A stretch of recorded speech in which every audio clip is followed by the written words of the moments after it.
Hello. It is Sunday, and I am just about to start my second Jane Austen. I'm so excited. I am reading Sense and Sensibility now. If you are new to this series, I am reading all of Jane Austen's books this summer. And I'm so excited. I just finished Pride and Prejudice, and now I'm going to pick up Sense and Sensibility. And I know absolutely nothing about this story, so I'm really excited to experience it. I just wanted to point out that I have the most beautiful version. I'm obsessed with this version. It is a gorgeous hardcover with like the most beautiful pattern on the outside and this like gold lettering on the spine. It's so pretty. And other than that, I know nothing about this story, so let's make some tea and let's get into it.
It is so hot outside. Hello. Hi.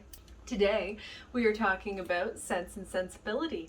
I am on chapter 11. I've made it to chapter 11, page 48 in this version. Can we just like admire how beautiful? Hold on. I gotta let my cat in. Can we just admire how beautiful this is? Oh, it's upside down. Like, this is a gorgeous edition, and it is so fun to read. It's got the tiny little font and various photos. Look at this. It's Willoughby saving Marianne. Hopefully you can see it. Okay, what are my thoughts? The language is so thick. The language is very thick, but I am enjoying this story, and I feel like when you read Jane Austen, if you are aware of her kind of shtick, her tropes, it's actually easier to read than you think it is.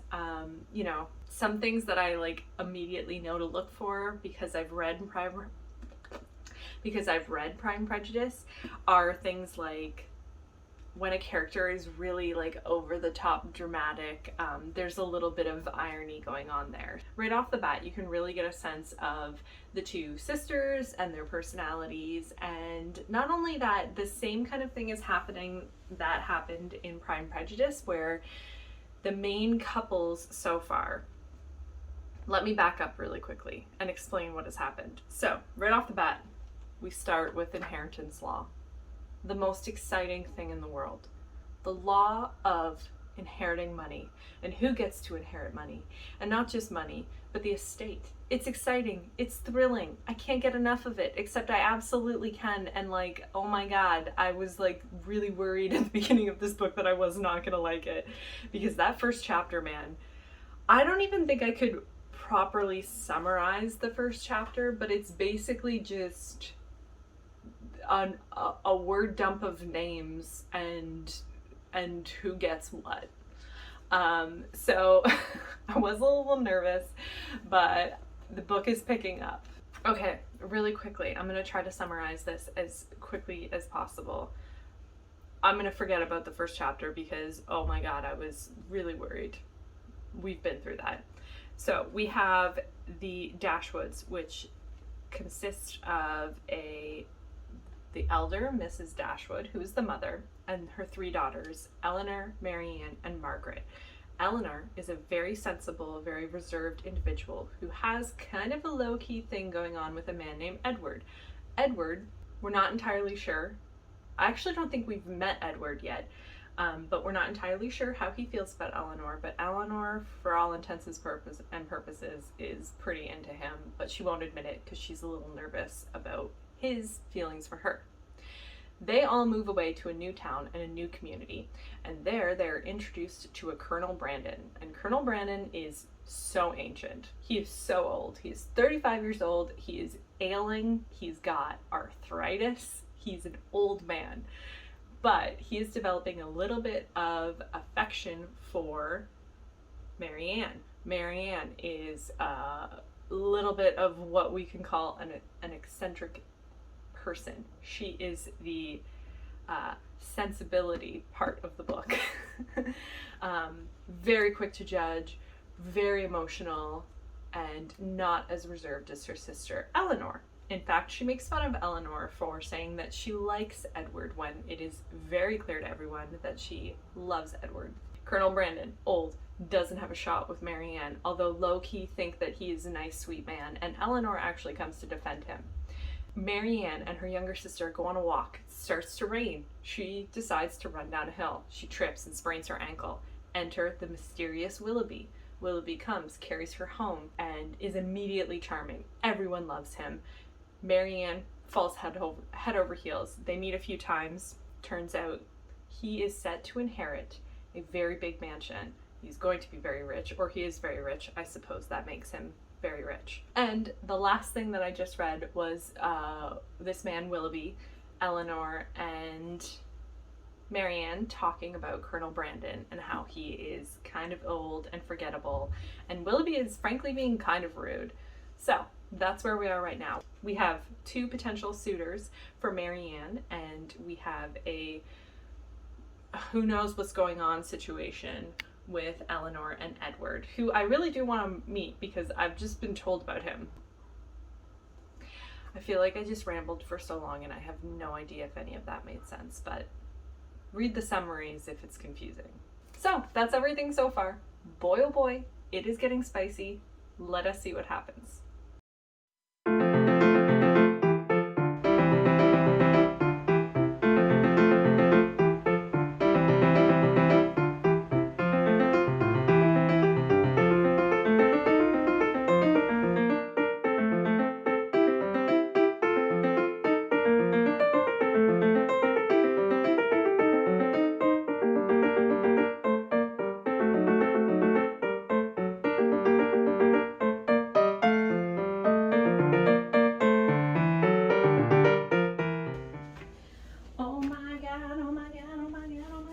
Okay.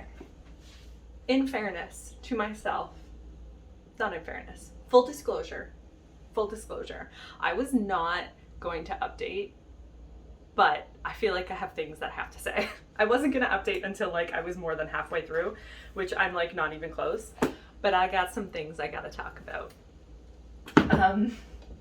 Okay, first, let me tell you where I am in the story. I am on chapter 20, page 93 of this version, which I don't even know, like I can't find like an ISBN for this book, so I have no idea where to find it online, but we just met the Palmers. We have met Edward very briefly. He showed up for like the quickest visit, and Mr. Willoughby has gone away on like mysterious circumstances. Couple thoughts right off the top. I'm actually really liking this, and I think I'm liking it more than Pride and Prejudice. I was not expecting that. I thought that Pride and Prejudice was going to be my favorite, but this is like such a delight to read. The characters, like, as always, jump off the screen. I feel like in my last video I said the characters so many times, so we're gonna avoid that. I'm trying desperately not to look up what happens in this book. Like, I don't want to know, but I gotta tell you, I just find Mr. Willoughby the most suspect. Like, he is the most, I just, like, I don't trust this guy, and I don't know if that's how I'm supposed to feel, but like, I just don't trust him. And one of the reasons why I don't trust him is Jane Austen writes, when you are not supposed to trust a character, she makes them so over the top, and I feel like Mr. Willoughby is like the most over the top, even more so than Marianne. Like, there's a scene when they're all sitting down for dinner at the Dashwoods cottage, and they're talking about renovating the cottage, and Mr. Willoughby is like, do not touch a single stone in this place is perfect. And there's a part of me that's like, that is like such an over-the-top reaction. And also, are you saying that because you don't have any money to renovate? And also, why hasn't he proposed to Marianne? Or has he? There's like a whole, like, she's not saying anything, but I don't know. I find it very suspicious, to be honest. This is what he says about the cottage. He says, to me, it is faultless. Nay, more, I consider it as the only form of building in which happiness is attainable. And were I rich enough, I would instantly pull Combe down and build it up again in the exact plan of this cottage. I literally wrote, sus. I hope you could see that. Oh no! Because it's just very suspect, I find. I don't know if I'm supposed to like him. I do not trust him. He left under very mysterious circumstances. He was kind of rude to the Dashwoods before he left, and Marianne was like heartbroken. In comparison to Pride and Prejudice, I actually think I like the writing slightly more than Pride and Prejudice. I actually don't think that there was a single passage that I highlighted in Pride and Prejudice where I was like, wow, this is just like really good writing. But there is a passage here. So we meet the elusive Edward, and he is still very mysterious to me. I don't know how I'm supposed to feel about him. I find him slightly endearing in his self-deprecation and openness to admit that he's super shy.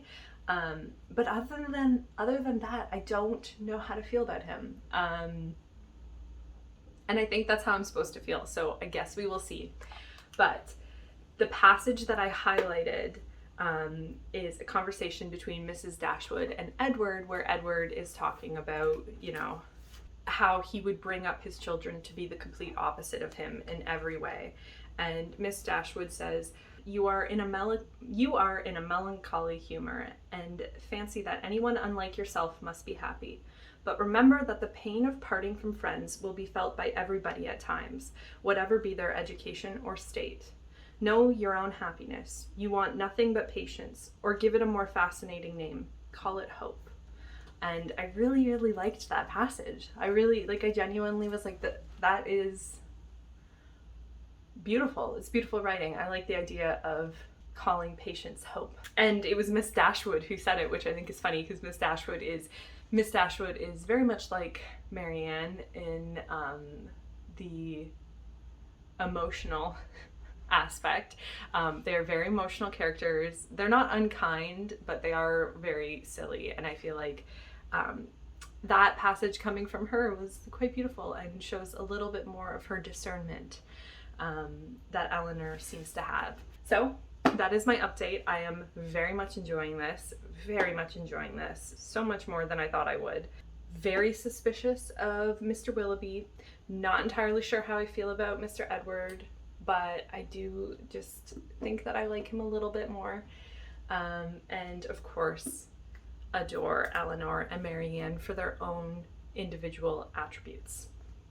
Now I need to find out what's up with these Palmers, because they showed up and man, they're crazy.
some developments that we must discuss. I am just over the halfway mark of the story. I'm on volume 2, chapter 8, and things have gone down, and I have some thoughts. First, I knew it. I knew that there was something wrong with this Willoughby guy. And it's kind of funny. So let me just back up really quick and explain what has happened. So 2 key developments have happened since the last time I think I updated. I honestly can't remember. The first is that we've found out that the man who has captured Eleanor's eyes, Edward, is actually engaged and has a long-standing engagement to a young woman named Lucy. I don't know. I'm quite sad about that. I feel really bad for Eleanor. And the second thing is that Willoughby has suddenly and abruptly ended any kind of relationship that he's had with Marianne. Of course, I'm using all of these terms quite loosely because they haven't really had a relationship. They've met a couple times and Marianne fell head over heels. Marianne is being rather insensible and has showcased her feelings all over the place for this man, Willoughby. She has written him many times, which is very imprudent for that time period. And yeah, they met at a party very briefly and he was very cold to her, and then he wrote her a letter that was basically like, my bad, I love someone else. And that is all I know. Ah, man, I gotta admit, okay, we're gonna say right off the bat that it is creepy. It's creepy that Willoughby is the one that I'm rooting for. Not Willoughby. Ooh, gross. It is, that would be creepy. Colonel Brandon. It is a little creepy to root for him because he is like 35 years old and Marianne is 17. And what I don't understand is that they talk about this in the book as if he is old. Like that is how his character is introduced, is that he is old, and Marianne and Eleanor joke about it. You know, he's 35. Nowadays, that's not that old, but it is old for a 17-year-old. So I don't really understand if they're joking about it, if it was normalized more back then than it is obviously now. Like now that would be disgusting. But yeah, I don't know. So anyway, I'm rooting for him and I'm just kind of ignoring in the back of my head the age difference because I certainly wouldn't root for that nowadays. But I don't know. There's just the way that it is written. Clearly he is the better man. I don't want to harp on about Jane Austen's characters, but I will say that very much in this book, as with Pride and Prejudice, she does such a good job at immediately telling you how to feel about someone without telling you how to feel about them. It is so interesting to me that I've picked up reading that Willoughby is very problematic and that Colonel Brandon is her suitor. And again, I don't know how it ends. I have a feeling that, knowing the way Jane Austen treats her characters, that Willoughby is gonna even more prove to be problematic. I don't know. That is my prediction for now. But this is a long-winded way of saying that I caught that right away, that there was something wrong with him. And it's the mastery that is her writing.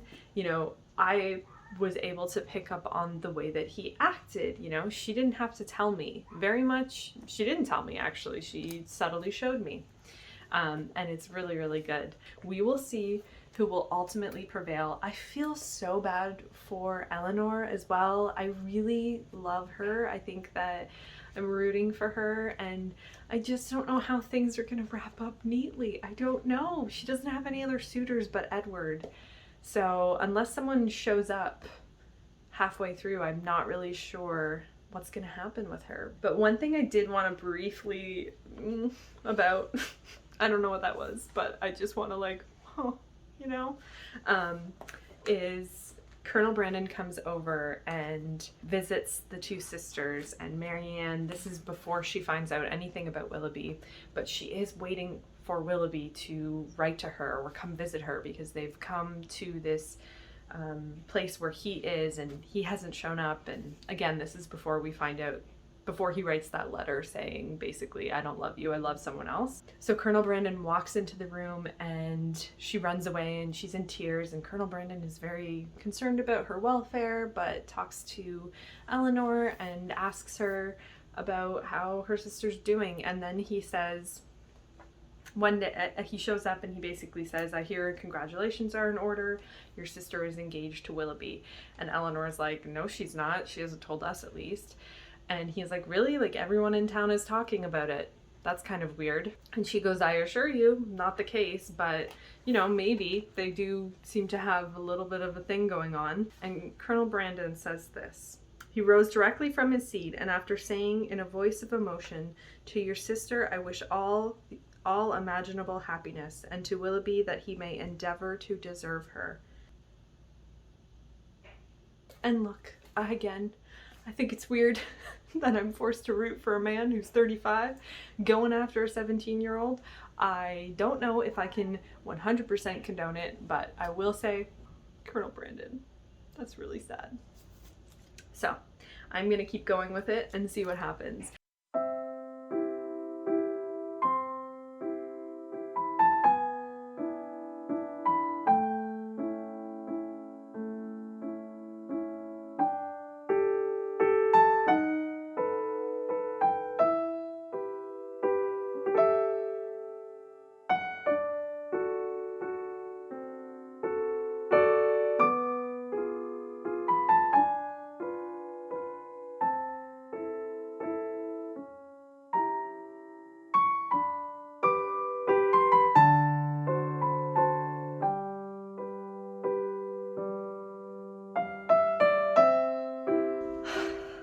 Hello.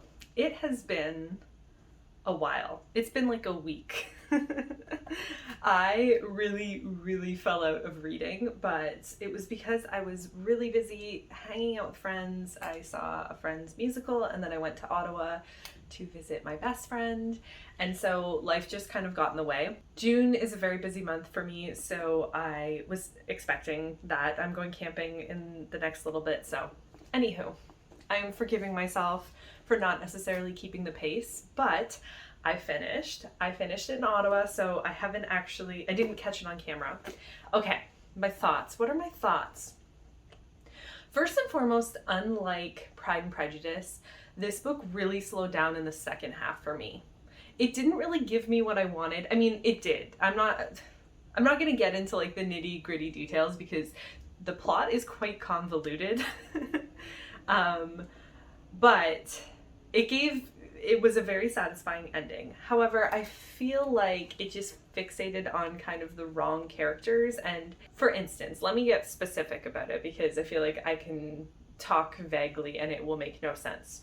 We spent a lot of time on Willoughby still.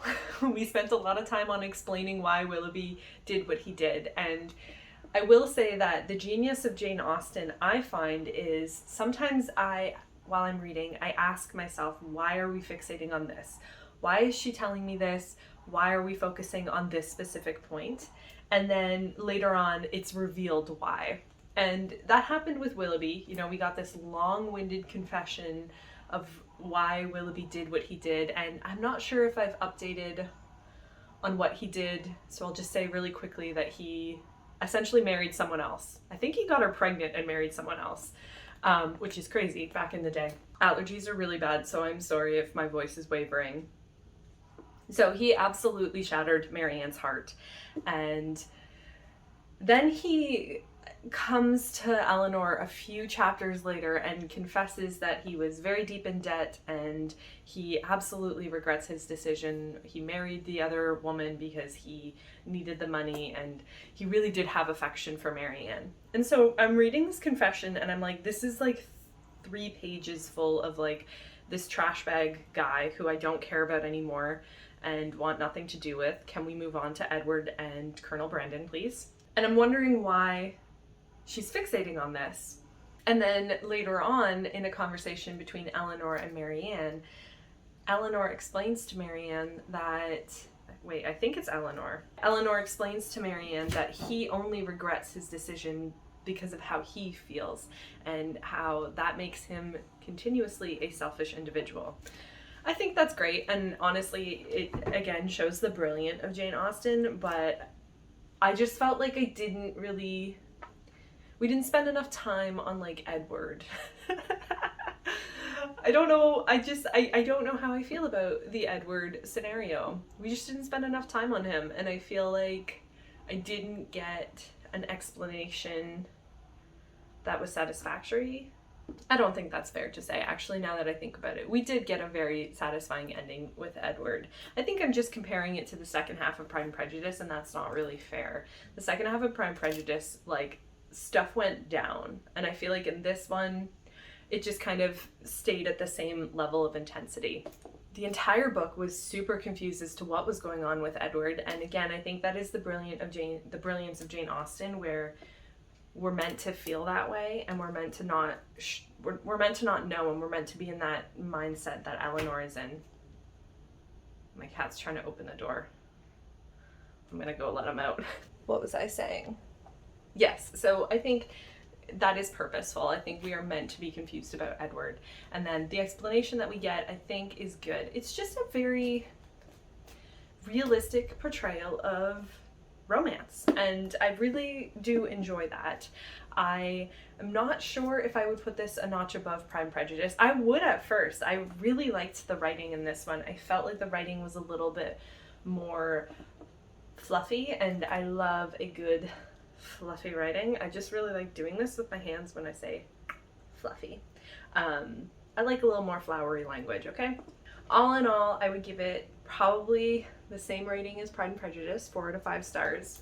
I don't think that these books are like necessarily my perfect book, but I'm really excited to keep reading.